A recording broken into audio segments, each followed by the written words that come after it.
Bonjour, chers co-créateurs du monde nouveau.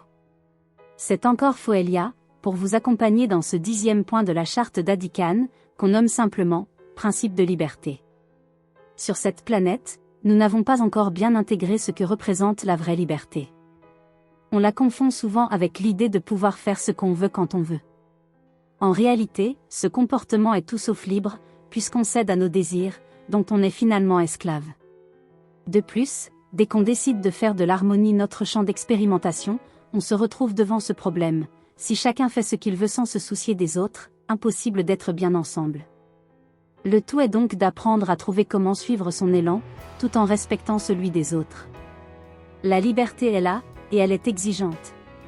C'est un apprentissage qu'on fait tous les jours à Adikan, et qui se raffine sans cesse, tant pour chaque individu que pour le bon fonctionnement de la collectivité.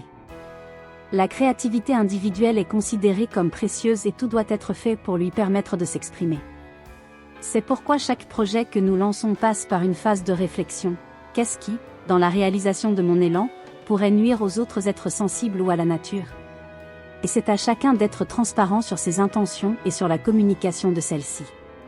Notre système informatique nous permet ainsi facilement d'envoyer une notification à toutes les personnes qui pourraient être impactées par notre projet. L'éthique veut que nous ne nous opposions jamais au projet d'un autre sans avoir pris un moment pour clarifier ce qui nous perturbe dans son intention, et sans avoir fait une contre-proposition qui nous soulage, tout en prenant en compte le besoin d'expression de l'autre. Les deux pôles sont d'égale importance, me respecter moi et respecter l'autre.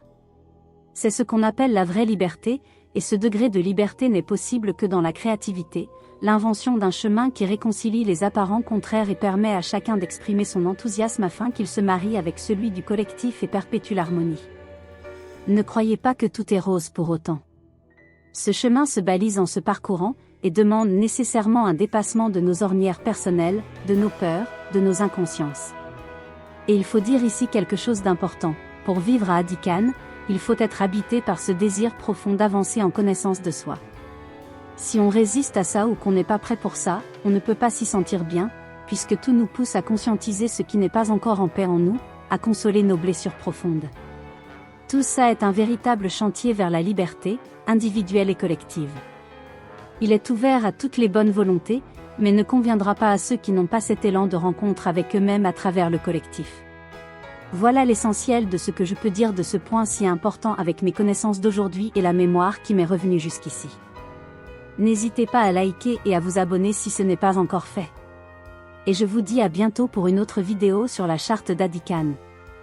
Avec tout mon enthousiasme. Votre dévoué Foelia.